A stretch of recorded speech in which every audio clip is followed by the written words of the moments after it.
Hello dear students. तो जैसा कि आज मैं फिर क्लास 10th का जो ये है बहुत की जो कि फिजिक्स कहते हैं इसको, और इसका मैं लेकर के आ चुका हूँ। इसका मैं क्वेश्चन लेकर के आ रहा हूँ। ठीक है, क्वेश्चन का आंसर भी बताऊँगा।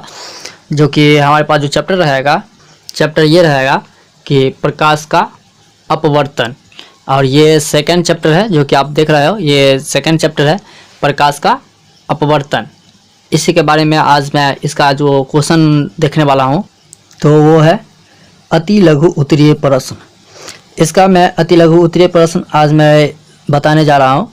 और इससे पहले मैं फर्स्ट चैप्टर का जितना होता है अति लघु उत्तरीय, लघु उत्तरीय, दीर्घ उत्तरीय, जितना भी होता है वो मैं बता चुका हूँ, है ना। और अगर नहीं देखे हुए हैं तो फिर डिस्क्रिप्शन में लिंक मिल जाएगा, या फिर इस आई बटन में आपको लिंक मिल जाएगा, वहाँ से जा करके आसानी से देख सकते हैं। तो चलिए हम देख लेते हैं कि फर्स्ट नंबर क्वेश्चन से। तो हम आते हैं अपने कॉपी पे। ओके, तो जैसा कि हम आ चुके हैं अपने कॉपी पे, जो देख रहे हैं अति लघु उत्तरीय प्रश्न। ओके, और इसका फर्स्ट नंबर क्वेश्चन है कि जब प्रकाश एक माध्यम से दूसरे माध्यम में प्रवेश करता है तब प्रकाश की दिशा में परिवर्तन को क्या कहते हैं। तो इसका जो उत्तर होगा प्रकाश का अपवर्तन होगा। क्या होगा? प्रकाश का अपवर्तन हो जाएगा। उसके बाद जो है सेकंड नंबर क्वेश्चन देख लीजिए कि सेकंड नंबर क्वेश्चन में क्या बोल रहा है। सेकंड नंबर क्वेश्चन में बोल रहा है कि जब प्रकाश की किरण विरल माध्यम यानी कि हवा माध्यम से साधन माध्यम यानी सघन माध्यम यानी कि कांच यानी शीशे में जाती है तब वह अभिलंब की ओर मुड़ती है या फिर अभिलंब से दूर मुड़ती है। क्या होगा? तो इसका उत्तर हो जाएगा कि जब प्रकाश की किरण विरल माध्यम से सघन माध्यम में जाती है तब वह अभिलंब की ओर मुड़ती है। तो ये हमारा आंसर हो जाएगा। अब हम नेक्स्ट क्वेश्चन पे आ रहे हैं, जो कि आप देख रहे हो। नेक्स्ट क्वेश्चन हमारा थर्ड नंबर है। थर्ड नंबर में बोल रहा है कि जब प्रकाश की एक किरण माध्यम 1 से माध्यम 2 में जाती है तब वह अभिलंब से दूर मुड़ती जाती है या फिर मुड़ जाती है। दोनों में कौन माध्यम प्रकाशीय रूप से अधिक सघन है? तो इसका जो आंसर हो जाएगा, इसका हम आंसर ऐसे कह सकते हैं माध्यम 1 यानी कि हवा, जो कि ऊपर वाले क्वेश्चन में आपको बताया गया था कि माध्यम 1 यानी हवा, माध्यम 2 यानी कांच यानी शीशा की अपेक्षा ज्यादा सघन होता है। ओके, उसी तरह अब हम अगले क्वेश्चन पे आ जा रहे हैं कि तो अगले क्वेश्चन हमारा है फोर्थ नंबर, जो कि फोर्थ नंबर में क्वेश्चन में बोल रहा है कि वायु में प्रकाश 1 सेकंड में लगभग कितनी दूरी तय करता है। मतलब वायु में जो प्रकाश होता है उस प्रकाश का 1 सेकंड में लगभग कितनी दूरी अपना तय कर लेता है। तो इसका आंसर हो जाएगा लगभग 3 लाख किलोमीटर प्रति सेकंड की दूरी ये तय कर लेता है। ओके, तो अब जो है हम 5 नंबर क्वेश्चन पे आ चुके हैं, जो कि देख रहे हैं 5 नंबर क्वेश्चन में बोल रहा है कि स्नेल का नियम क्या है। स्नेल का नियम क्या है? तो इससे हम कह सकते हैं, इसका आंसर हो जाएगा किन्हीं दो माध्यमों और प्रकाश के किसी विशेष वर्ग के लिए आपतन कोण की जाया और अपवर्तन कोण की जाया का अनुपात नियतांक होता है। और इसके फॉर्मूला की बात कर लें तो ये हो जाएगा नियम साइन आई बट्टा साइन आर बराबर होता है एक नियतांक। ओके, ये आपसे ऑब्जेक्टिव में भी पूछ सकता है, आप देख लेंगे अच्छी तरीके से इसको। उसके बाद जो हम आते हैं नेक्स्ट क्वेश्चन पे, जो कि हमारा नेक्स्ट क्वेश्चन है 7th नंबर क्वेश्चन, जो कि देख रहे हैं आप 7th नंबर क्वेश्चन है। 7th नंबर क्वेश्चन में बोल रहा है अपवर्तनांक की परिभाषा दें। किसका अपवर्तनांक की परिभाषा देना है? जो कि इसका परिभाषा हो जाएगा किसी माध्यम की प्रकाश की किरण की दिशा को बदलने की क्षमता को हम उसका अपवर्तनांक कहते हैं। तो ये हो गया। उसके बाद जो है यानी कि हम 7th नंबर क्वेश्चन पे आ रहे हैं, जो कि आप आ गए हैं 7th नंबर क्वेश्चन पे। जैसे कि देख रहे हैं किस माध्यम का अपवर्तनांक अधिक होता है, सघन माध्यम का या विरल माध्यम का। तो इसका उत्तर हो जाएगा सघन माध्यम का अपवर्तनांक क्या होता है? अधिक होता है। ओके, अब हम नेक्स्ट क्वेश्चन 8 नंबर पे आ चुके हैं, जो कि आप देख रहे हो 8 नंबर क्वेश्चन में बोल रहा है 8 नंबर क्वेश्चन में कि पानी का अपवर्तनांक 1.33 है। पानी का अपवर्तनांक 1.33 है। इस प्रकथन का क्या तात्पर्य है? तो इसका उत्तर हो जाएगा पानी में प्रकाश की चाल शून्य। पानी में प्रकाश की चाल शून्य होती है, कुछ नहीं होती है। या वायु में प्रकाश की चाल के 1/1.33 अथवा इसको कह सकते हैं 3/4 गुना हो जाती है। मतलब कि प्रकाश की चाल जो होती है वो पानी में शून्य होती है और वायु में जो होती है ये 3/4 गुना अधिक हो जाती है। ओके, तो अब हम आ चुके हैं अगले 9 नंबर क्वेश्चन पे, जो कि बोल रहा है पार्श्विक विस्थापन से आप क्या समझते हैं? पार्श्विक विस्थापन से आप क्या समझते हैं? तो इसका उत्तर हो जाएगा कांच की सिल्ली से प्रकाश के अपवर्तन में आपतित किरण और निर्गत किरण के बीच की लंबवत दूरी को पार्श्विक विस्थापन कहते हैं। इसका ये आंसर हो जाएगा, परिभाषा हो जाएगा। अब हम 10 नंबर क्वेश्चन पे आ जाते हैं, जो कि आप देख पा रहे हैं कि 10 नंबर क्वेश्चन ऑल दिखा देते हैं। ओके, तो ये 10 नंबर क्वेश्चन हो चुका है। 10 नंबर क्वेश्चन में देख लीजिए कि नीचे दिए गए चित्रों को, यानी कि इस चित्रों को ध्यान से देखें, उनके नीचे दिए गए प्रश्नों के उत्तर लिखें। मीन्स बोल रहा है कि ये फिगर है दिया गया है, आपके बुक में क्वेश्चन में भी ये फिगर दिया गया है, आप देख लेंगे। अगर नहीं देख पा रहे हैं तो फिर मैं आपको दिखा देता हूँ। आप जैसे कि आप स्क्रीन पे देख रहे हैं कि ये सेम टू सेम क्वेश्चन है 10 नंबर। ओके, और इसमें बोला जा रहा है कि नीचे दिए गए चित्रों के माध्यम ध्यान से देखें और उनके नीचे जो दिया गया आंसर है, सॉरी क्वेश्चन है, उसका आंसर देना है। ओके, तो चलिए हम बारी बारी से देख लेते हैं सबका क्या हो जाएगा। तो यहाँ पर देख लीजिए फर्स्ट नंबर क्वेश्चन जो है, यानी दिया हुआ है ए में कि क में, यानी कि ये जो फिगर दिया गया हमारा, ये देख लीजिए आप, ये जो फिगर दिया गया है ये क है। ओके, तो इसमें बोल रहा है कि 1 2 3, मतलब कि ये जो 1 है 2 है 3 है में कौन निर्गत किरण नहीं हो सकती है। मतलब बोल रहा है कि ये जो 3 कोण है इसमें निर्गत कोण नहीं हो सकता है। तो इसका उत्तर हो जाएगा 3 कोण जो है यानी निर्गत नहीं होगा, यानी ये तीसरा कोण जो है वो निर्गत नहीं होगा। अब आते हैं हम, ये जो ख है, यानी कि इस फिगर को देखना पड़ेगा हमें। तो मैं क्या करा है ख, यानी कि ये फिगर में बोल रहा है कि आई का मान कितना होगा, यानी कि यहाँ पे आप देख रहे हो यहाँ पे आई है, ये आई का मान हमें बताना है कि कितना है। तो यहाँ पे जब आप समझ जाओ कि यहाँ पे जब ये ऊपर नीचे दोनों सेम कोण बनाएगा, तो यहाँ पे जब 60 डिग्री का कोण बना तो यहाँ पे भी 60 डिग्री का कोण बनेगा ना, तो इसलिए इसका आंसर क्या हो जाएगा 60 डिग्री। उसके बाद जो है सी नंबर में हम आते हैं, जैसा कि आप देख रहे हो कि सी नंबर में है कि सी में सिल्ली से होकर गुजरने वाली किरण का पथ दर्शाएं। तो इसका हो जाएगा कि सिल्ली से होकर गुजरने वाली किरण पथ सीधी होती है, किरण के पथ को इस रेखा चित्र द्वारा दर्शाया गया है। ओके, तो अब हम आ गए हैं 11 नंबर क्वेश्चन पे, जो कि आप देख रहे हो कि लेंस कितने प्रकार के होते हैं। लेंस जो होता है वो कितने प्रकार के होते हैं? तो ये 2 प्रकार के होते हैं, एक उत्तल होता है, एक अवतल होता है। कितने प्रकार के होते हैं? 2 प्रकार के होते हैं, उत्तल और अवतल होते हैं। उसका जो 12 नंबर क्वेश्चन है कि लेंस के मुख्य अक्ष की परिभाषा दें।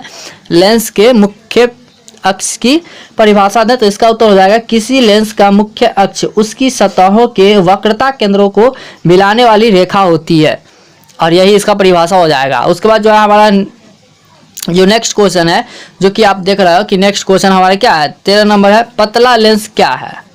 पतला लेंस क्या है? तो इसका आंसर हो जाएगा पतला लेंस एक ऐसा लेंस है जिससे होकर जाने वाली किरण लेंस से अपवर्तन के बाद बिना विचलन के सीधे निकल जाती है, बिना विचलन के सीधे निकल जाती है। तो यह हमारा 13 नंबर का आंसर हो जाएगा। अब उसके बाद जो है यानी कि 14 नंबर क्वेश्चन पे आते हैं, जो कि आप देख रहे हो 14 नंबर क्वेश्चन। चलिए 14 नंबर क्वेश्चन को देख लेते हैं अच्छी तरीके से कि क्या क्या है। तो देखिए 14 नंबर क्वेश्चन में बोल रहा है, क्वेश्चन है प्रत्येक लेंस के कितने मुख्य फोकस होते हैं? प्रत्येक लेंस के कितने मुख्य फोकस लेंस होते हैं? लेंस के किस मुख्य फोकस को लेंस का फोकस कहा जाता है? तो इसका जो आंसर हो जाएगा वो यानी कि यह हो जाएगा कि देख लीजिए कि फर्स्ट प्रथम मुख्य फोकस, यानी बोल रहा है कि प्रत्येक लेंस के कितने मुख्य फोकस हो सकते हैं। तो कितने हो सकते हैं? 2 हो सकते हैं, जो कि पहला हो जाएगा प्रथम मुख्य फोकस, यानी F1 से हम इसको इंडिकेट करते हैं। उसके बाद सेकंड नंबर हो जाएगा द्वितीय फोकस लेंस, जिसको हम F2 से इंडिकेट करते हैं। तो इसका अब यहाँ पे बोल रहा है कि लेंस के किस मुख्य फोकस को लेंस का फोकस कहा जाता है। तो इसका जो आंसर हो जाएगा यहाँ पे कि किसी लेंस में 2 मुख्य फोकस होते हैं, जिसे F1 और F2 द्वारा दर्शाया जाता है, जो कि आपको पहले बताए थे कि F1 और F2 से दर्शाते हैं इस दोनों लेंस को। तो यहाँ पे हो जाएगा कि अतः लेंस के प्रथम मुख्य फोकस F1 को अवतल लेंस का फोकस कहा जाता है, और लेंस के द्वितीय मुख्य फोकस F2 को उत्तल लेंस का फोकस कहा जाता है। मतलब कि हम इसे कह सकते हैं कि क्या कह सकते हैं, ये जो F1 है ना, ये F1 को हम अवतल लेंस कह सकते हैं। क्या कह सकते हैं? अवतल लेंस कहते हैं। और F2 को जो है हम उत्तल लेंस कह सकते हैं। ओके, तो यहाँ तक का डाउट आप लोग का क्लियर है? Any doubt? कोई डाउट नहीं होना चाहिए। ओके, तो अब हम अगले क्वेश्चन पे आ चुके हैं, जो कि अगला क्वेश्चन हमारा क्या 15 नंबर क्वेश्चन है। 15 नंबर क्वेश्चन में बोल रहा है कि उत्तल लेंस के सामने किसी वस्तु को कहाँ रखने पर उसके आकार के बराबर के आकार का वास्तविक प्रतिबिंब बनता है। तो इसका उत्तर हो जाएगा ना, इसका उत्तर होगा उत्तल लेंस के सामने किसी वस्तु को 2F1 पर रखने पर उसके आकार के बराबर के आकार का वास्तविक प्रतिबिंब बनता है। तो यह हमारा आंसर हो जाएगा। उसके बाद जो है हमारा 16 नंबर क्वेश्चन 16 नंबर क्वेश्चन में आ जाएगा कि 16 नंबर क्वेश्चन बोल रहा है कि फोकस दूरी किस लेंस की धनात्मक होती है, उत्तल लेंस की या अवतल लेंस की है। बोला जा रहा है कि फोकस दूरी जो है किस लेंस का धनात्मक होता है, अवतल लेंस या फिर उत्तल लेंस। ठीक है, तो इसका जो आंसर हो जाएगा वो हो जाएगा उत्तल लेंस की। किसके? उत्तल लेंस की क्या हो जाएगा? धनात्मक होती है लेंस की। ओके, उसके बाद जो है यानी कि 17 नंबर क्वेश्चन 17 नंबर क्वेश्चन में बोल रहा है कि जिस माध्यम का अपवर्तनांक कम होता है उसमें प्रकाश की चाल कम होता है या फिर अधिक होता है। यानी बोला जा रहा है कि जिस माध्यम का जो अपवर्तनांक कम होता है उसमें जो प्रकाश की चाल होगी वो कम होगा या अधिक होगा। तो इसका आंसर हो जाएगा कि विरल माध्यम का अपवर्तनांक जो है कम होता है तथा इसमें प्रकाश की चाल क्या होगी? अधिक होगी। तो ये हमारा 17 का आंसर हो गया। अब हम आते हैं अगले 18 नंबर क्वेश्चन, जो कि 18 नंबर क्वेश्चन आप देख रहे हो कि किस लेंस को अभिसारी लेंस कहते हैं। किस लेंस को अभिसारी लेंस कहते हैं। तो इसका उत्तर हो जाएगा उत्तल लेंस को अभिसारी लेंस कहते हैं। किसको? उत्तल लेंस को। तो अब हम अगले क्वेश्चन यानी 19 नंबर क्वेश्चन पे आ चुके हैं कि यदि कोई वस्तु उत्तल लेंस से बहुत ही दूर पर हो तो वस्तु का प्रतिबिंब कहाँ बनेगा। मतलब बोला जा रहा है कि यदि कोई वस्तु उत्तल लेंस से बहुत दूर हो तो उसका वस्तु का जो प्रतिबिंब बनेगा वो कहाँ बनेगा। तो इसका उत्तर हो जाएगा कि मुख्य फोकस पर बनेगा उस वस्तु का प्रतिबिंब। ओके, तो अब हम आ चुके हैं 20 नंबर क्वेश्चन पे, जो कि 20 नंबर क्वेश्चन में बोल रहा है कि कौन सा लेंस वास्तविक और आभासी दोनों प्रकार का प्रतिबिंब बनता है। ऐसा कौन सा लेंस है कि वास्तविक आभासी दोनों प्रकार के प्रतिबिंब बनाता है। तो इसका उत्तर हो जाएगा उत्तल लेंस। क्या हो जाएगा? उत्तल लेंस हो जाएगा। ये दोनों प्रकार के जो प्रतिबिंब होता है वो बनाता है। ओके, तो अब हम 21 नंबर क्वेश्चन पे आते हैं, जो कि 21 नंबर क्वेश्चन में आप देख रहे हो कि यदि किसी लेंस द्वारा प्राप्त प्रतिबिंब वस्तु की अपेक्षा हमेशा सीधा और छोटा हो तो वह कौन सा या फिर कैसा लेंस होगा। तो इसका उत्तर हो जाएगा अवतल लेंस। क्या होगा?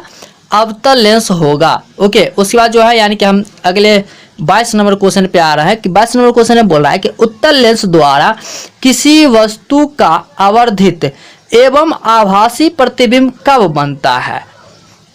तो इसका उत्तर होगा जब वस्तु लेंस तथा फोकस के बीच स्थित हो तो उसका आभासी आवर्धित प्रतिबिंब प्राप्त होता है। अब हम अगले क्वेश्चन 23 नंबर पे आते हैं, जो कि 23 नंबर क्वेश्चन में आप देख रहे हो कि क्या है, किसी उत्तल लेंस के सामने एक पिन को कहाँ रखने पर उसका प्रतिबिंब अनंत पर बनेगा। यानी हमें बोल रहा है कि कोई किसी भी उत्तल लेंस के सामने एक पिन को कहाँ पे रखेंगे कि उसका प्रतिबिंब जो है अनंत पर बनेगा। तो इसका उत्तर होगा कि उत्तल लेंस के सामने एक पिन को F2 पर रखने पर उसका प्रतिबिंब अनंत पर बनेगा।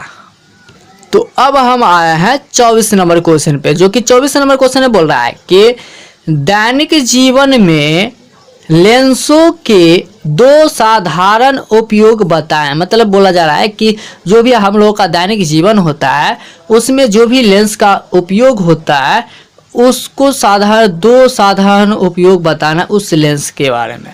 तो यहाँ पर देख लीजिए, इसका उत्तर हम क्या करेंगे, सूक्ष्मदर्शी तथा दूरबीन आदि में, यानी हमसे दो ही पूछ रहा है ना। तो हम सूक्ष्मदर्शी का ले लिए हैं और दूरबीन का ले लिए हैं। इसमें जो है आवर्धन बढ़ाने के लिए तथा स्पष्ट प्रतिबिंब प्राप्त करने के लिए एक से अधिक लेंस के संयोग का उपयोग किया जाता है। ठीक है, क्योंकि हम दूरबीन से किसी भी वस्तु को अच्छी तरीके से देख सकते हैं, सूक्ष्मदर्शी में भी अच्छी तरीके से देख सकते हैं ना। उसके बाद जो है यानी कि 25 नंबर क्वेश्चन में बोला जा रहा है कि सिनेमा हॉल के पर्दे पर दिखने वाले चित्र वास्तविक है या फिर आभासी है। तो यहाँ पर देखो, यहाँ पे जो सिनेमा हॉल में जो भी पर्दे पर दिखने वाला चित्र होता है वो हमेशा वास्तविक ही होता है। क्या होता है, वास्तविक ही होता है। यहाँ पे क्या होता है कि क्योंकि वो इसलिए होता है कि पर्दे पर सिर्फ और सिर्फ वास्तविक प्रतिबिंब को ही उतारा जाता है, काल्पनिक प्रतिबिंब को नहीं उतारा जाता है। ओके, तो अब हम आ चुके हैं अपने अगले क्वेश्चन 26 नंबर पे, जो कि 26 नंबर बोल रहा है कि किसी उत्तल लेंस द्वारा वस्तु का आभासी एवं आवर्धित प्रतिबिंब बनाने हेतु वस्तु की स्थिति कहाँ होनी चाहिए। तो इसका उत्तर हो जाएगा कि उत्तल लेंस और फोकस के बीच होनी चाहिए। ठीक, उसके बाद जो है यानी कि 27 नंबर क्वेश्चन में देख लीजिए कि 27 नंबर क्वेश्चन में क्या बोला जा रहा है। 27 नंबर क्वेश्चन में बोला जा रहा है कि यदि कोई वस्तु किसी उत्तल लेंस के बाईं ओर उसकी दुगुनी फोकस दूरी पर रखी हो तो उसका प्रतिबिंब कहाँ बनेगा। तो इसका जो उत्तर होगा ना, यदि कोई वस्तु किसी उत्तल के बाएं ओर उसकी दूनी फोकस दूरी पर रखी हो तो उसका प्रतिबिंब 2F2 पर बनेगा तथा यह वास्तविक उल्टा तथा वस्तु के आकार के बराबर भी बनेगा। तो अब हम 28 नंबर क्वेश्चन पे आ चुके हैं, जो कि 28 नंबर में बोला जा रहा है कि एक पतले लेंस की फोकस दूरी f, यानी फोकस दूरी को f से डिनोट करते हैं, तो f बराबर -10 सेंटीमीटर है। तो यह उत्तल लेंस है या अवतल लेंस है।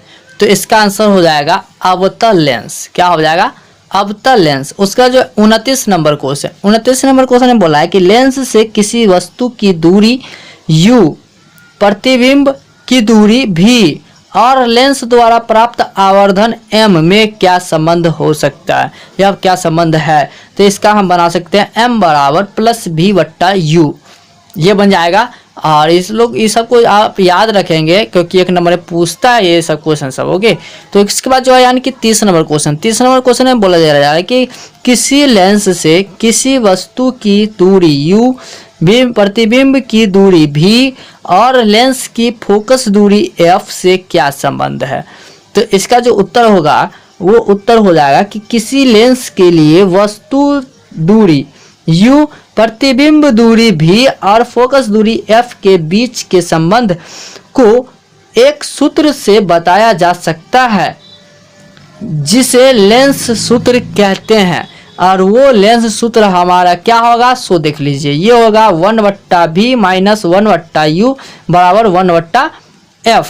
ये हमारा वो सूत्र हो जाएगा। उसके बाद जो है यानी कि हम आते हैं अपने 31 नंबर क्वेश्चन पे, जो कि 31 नंबर क्वेश्चन में बोला जा रहा है कि किसी लेंस की फोकस दूरी और उसकी क्षमता में क्या संबंध है। तो इसका उत्तर होगा P बराबर 1/f। क्या हो जाएगा 1/f। ओके, तो अब हम 32 नंबर क्वेश्चन पे आ चुके हैं, जो कि 32 नंबर क्वेश्चन में बोला जा रहा है लेंस की क्षमता का SI मात्रक क्या है। लेंस की क्षमता का SI मात्रक क्या है, तो इसका उत्तर हो जाएगा लेंस की क्षमता का SI मात्रक m के पावर में जो है -1 प्रति मीटर होता है, जिसे हम डायोप्टर भी कहते हैं, और इस डायोप्टर को हम D से डिनोट करते हैं, दिखाते हैं। ओके, तो इसका ये आंसर हो जाएगा। अब देख लेंगे ठीक से और इसको याद कर लेंगे कि लेंस की क्षमता का SI मात्रक क्या होता है। तो इसका जो है लेंस की क्षमता का SI मात्रक m के पावर -1 होगा और प्रति मीटर हो जाएगा। ये आपके 1 नंबर में पूछ सकता है। उसके बाद जो है यानी कि हम अगले 33 नंबर क्वेश्चन पे आते हैं, जो कि 33 नंबर क्वेश्चन में बोला जा रहा है कि किसी व्यक्ति के चश्मे में लगे लेंस की क्षमता +1.5D है, यानी डायोप्टर है। लेंस उत्तल है या अवतल है, तो इसका उत्तर हो जाएगा उत्तल लेंस है। क्या हो जाएगा उत्तल लेंस है। उसके बाद जो है यानी कि हम आते हैं 34 नंबर क्वेश्चन पे, जो कि 34 नंबर क्वेश्चन में बोला जा रहा है कि किसी उत्तल लेंस का आधा भाग काले कागज से ढक दिया जाए। क्या करना है, किसी उत्तल लेंस का आधा भाग जो होता है वो काले कागज से ढक देना है। क्या यह लेंस किसी वस्तु यानी बिंब का पूरा प्रतिबिंब बना सकेगा, तो इसका होता है जी हाँ बना सकता है, लेकिन उसकी तीव्रता छोटी हो घट जाएगी। तीव्रता क्या हो जाएगी, घट जाएगी, क्योंकि किरणें की संख्या कम हो जाती है वहाँ। ओके, तो अब जो है यहाँ पे हम आ रहे हैं अगले क्वेश्चन 35 नंबर पे, जो कि 35 नंबर क्वेश्चन में बोला जा रहा है कि लेंस प्रतिबिंब कैसे बनाते हैं। लेंस जो है वो प्रतिबिंब कैसे बनाता है, तो इसका जो उत्तर होगा ना, लेंस प्रकाश के अपवर्तन द्वारा प्रतिबिंब बनाता है। उसके बाद जो है यानी कि हम अगले क्वेश्चन पे आते हैं, जो कि आप देख रहे हो क्या हमारा है 36 नंबर क्वेश्चन, जो कि 36 नंबर क्वेश्चन में बोला जा रहा है कि क्या बोला जा रहा है। देखिए, लेंस किसी लेंस की क्षमता 1 डायोप्टर है, इसे परिभाषित करना है। तो परिभाषित कैसे करेंगे देख लीजिए। उसका उत्तर होगा 1 डायोप्टर उस लेंस की क्षमता है जिसकी फोकस दूरी 1 मीटर है।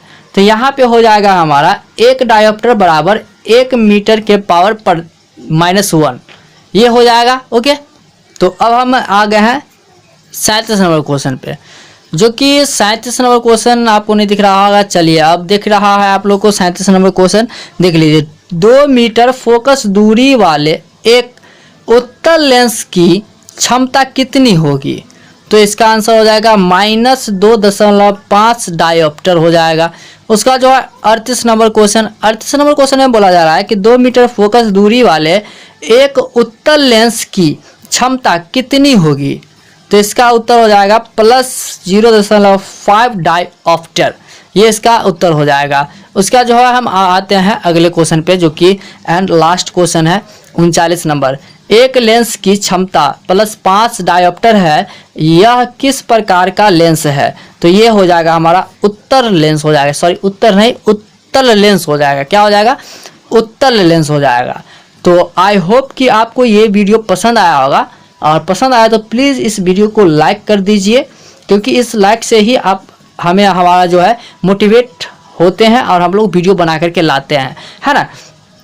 तो पसंद आया होगा तो प्लीज़ इस वीडियो को लाइक कर ही दीजिए, और जिन्हें इस वीडियो की ज़रूरत है उसे शेयर भी कर दीजिए, उनको दे भी दीजिए ये वीडियो। ओके, आपके लिए ज़्यादा बहुत बेटर अच्छा रहेगा।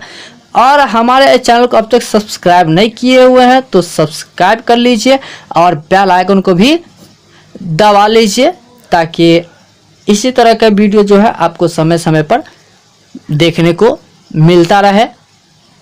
और मुझे इतना ही आप लोग से चाहिए, और इसके अलावा कुछ नहीं चाहिए, है ना। तो चलिए आज के लिए दैट्स ऑल, थैंक यू।